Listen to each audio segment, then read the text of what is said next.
Well, good morning, ladies and gentlemen, and welcome to this next session. I'm delighted to introduce to you Sutherland Elwood, the CEO and Chief Technologist of Photonica, a company I have been working with, and in particular with Sutherland over the last, what do you think, Sutherland, 12 months or so, getting on that way now, isn't it? Yeah, I would say that's right.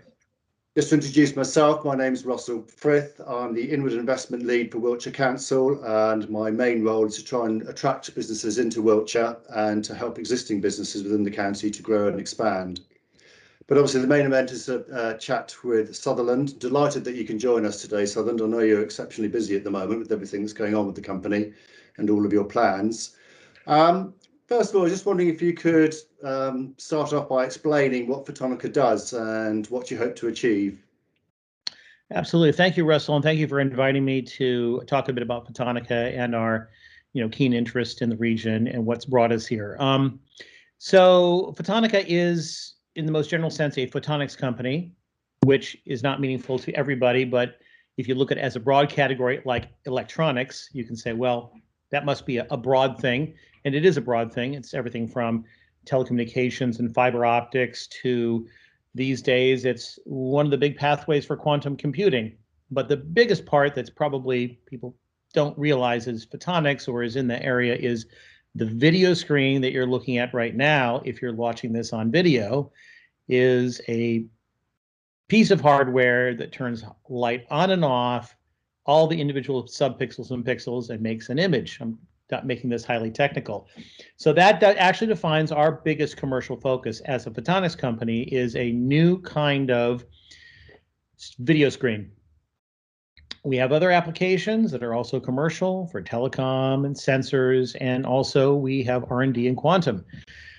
So a lot of those things find a great strategic fit with the UK, and Wiltshire is also specifically really, within the UK, kind of perfectly positioned for us given the different industries that we sell to. So as a company, we are this photonics company with a new kind of screen, which is everything from something tiny on a chip to your smartphone to virtual reality, augmented reality to your laptop to something as big as a wall. So video displays are many kinds, and so there's many form factors. And there's many markets for video displays. So what we're trying to accomplish is we have customers already, and we have had customers. We have the U.S. Navy in the United States, and we recently signed a contract with the Royal Navy. So we have started off with the contracts we can talk about and name names, so to speak, in the defense sector. And so what we're accomplishing there is providing a new video display hardware technology that really redefines what's possible for these extremely high performance requirements within the military. And it's not just for the Navy, it's really applicable to all the branches. But what this does is much higher, greater realism. And that's important for the defense sector because sensors capture a lot of information that current video displays can't show. And so a new video display that can be hyper realistic and that subliminally provides information to skilled users that they can identify critical threats and information in the operational environment through situational awareness systems is very critical. In the US, as with the Department of Defense and the MOD here, there's a new generation of sensors that are coming along, where the mismatch between what information can be collected by the sensors and what can be put on a screen is even greater than 10 years ago when we started our process with the US Navy. So our first thing we're accomplishing and our purpose is really delivering that capability to sort of the NATO defense partners, with the US and the UK being first in line.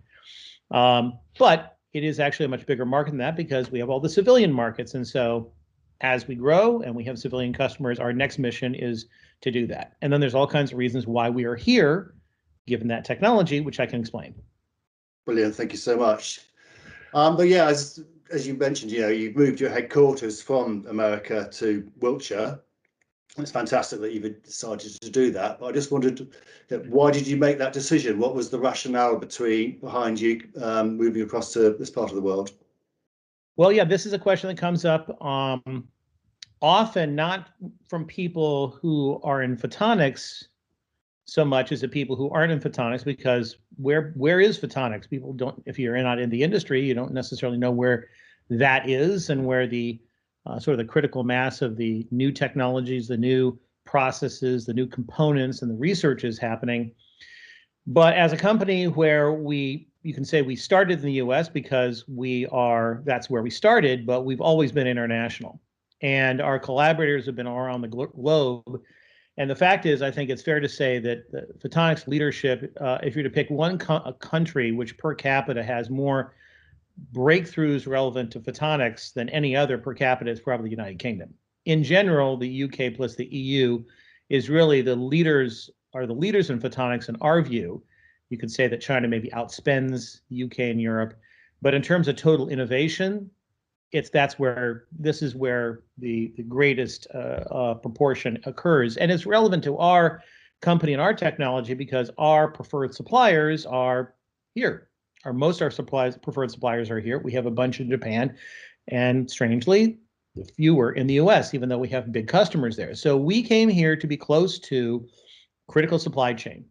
And that's why we moved, because where the action is, where the technology is, for us, as in many other photonics companies, is here. It is not an accident that the two non-Chinese 5G technologies are European, and that's photonics. It's not an accident that the more important OLED technology for video displays, which is an older technology that we compete with, came out of Cambridge University. Also, another version came out of Kodak in the States, but so there are many technologies you can point to that most people outside the industry don't know that came from the UK.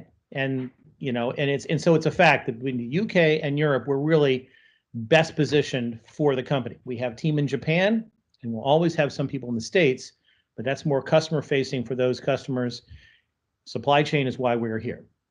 And I can give you a lot of examples why it's such an amazing fact, and that can further illustrate it. But that is the rationale, and I can provide details that can be quite interesting as you look at examples for why that's true. Brilliant, thank you very much. Really interesting to hear that. And we know within the UK that we're fantastic at coming up with new ideas, new innovations, inventing stuff. We're not so good at taking to the market. Hopefully, with some of your background, we'll be able to take some of our ideas and bring them to the market. Which leads me on to the next question. What do you think the benefits will be to the local economy in the longer term? Well, yes, I think that also this ties into the part that I didn't touch on as much as why Wiltshire. Wiltshire to us is kind of perfectly positioned between the defense-facing side and then the sort of cluster of things that are around Oxford and Reading. And so it's actually better for us to be positioned in between than actually just over there or just over there. In terms of convenience of collaboration, it's really well situated. There's also Porton Down, which is an important center. Southampton is very important for us as well because of strength in optoelectronics. So it's really, we looked at the sort of where's the right location and the best place for growth, and we thought, well, Wiltshire kind of really defines that center point.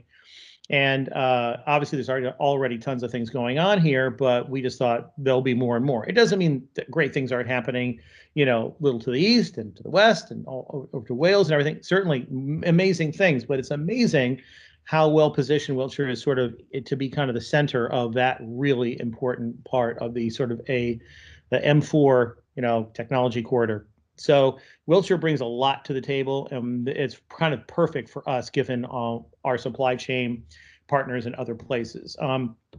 So in terms of impact, well, basically, where is growth going to occur? We expect to be growing and hiring based upon our existing customer contracts and others with civilians that are, I can't announce the names because that's really controlled by those customers when that gets announced. They never like their competitors to know when they've got some secret new technology that started in defense in a very low profile and is gets rolled out in a surprise, we're doing something new.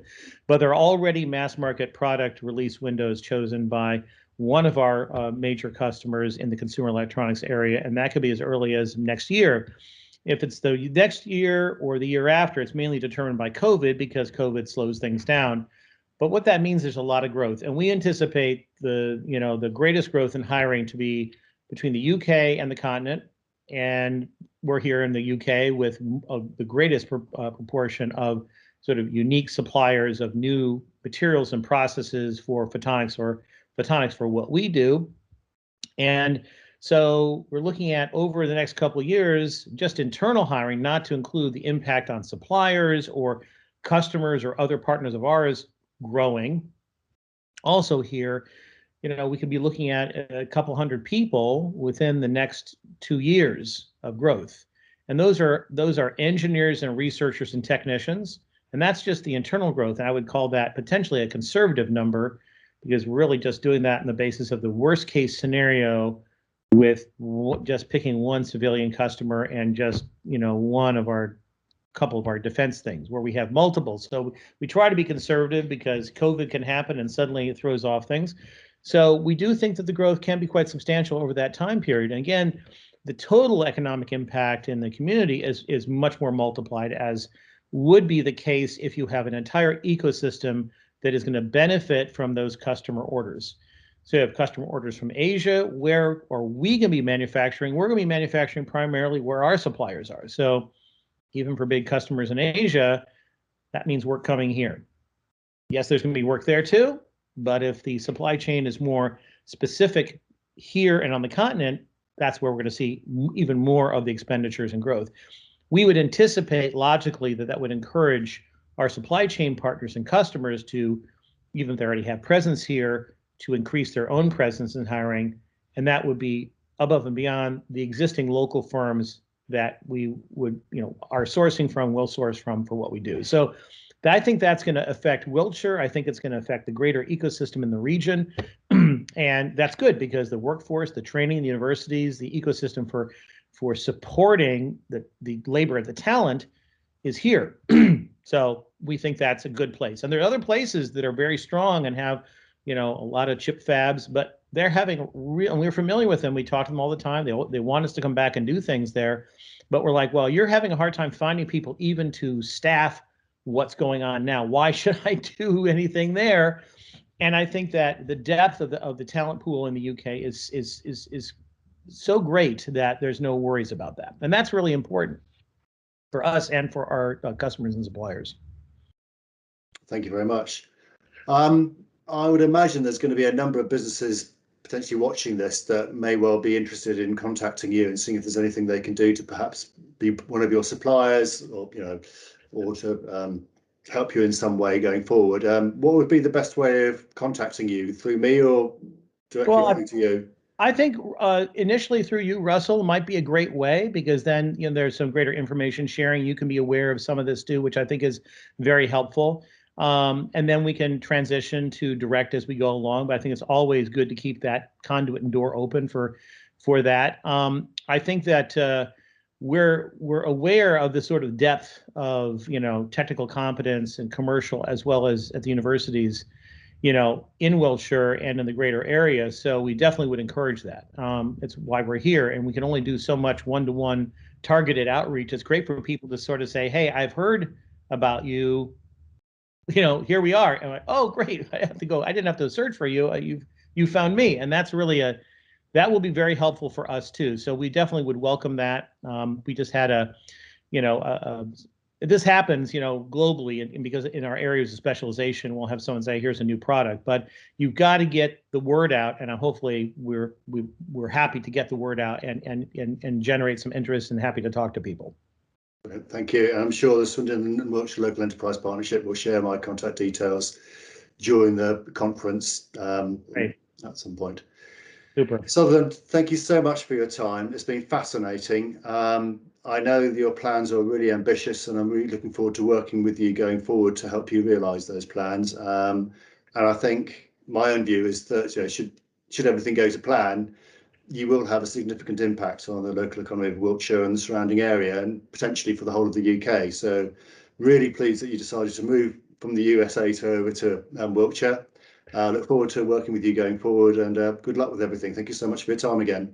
Well, thank you, Russell. I really appreciate it. We're very excited to be here, and yeah, we expect a lot exciting changes and growth here over the next year and going into the next. So looking forward to keeping you fully updated.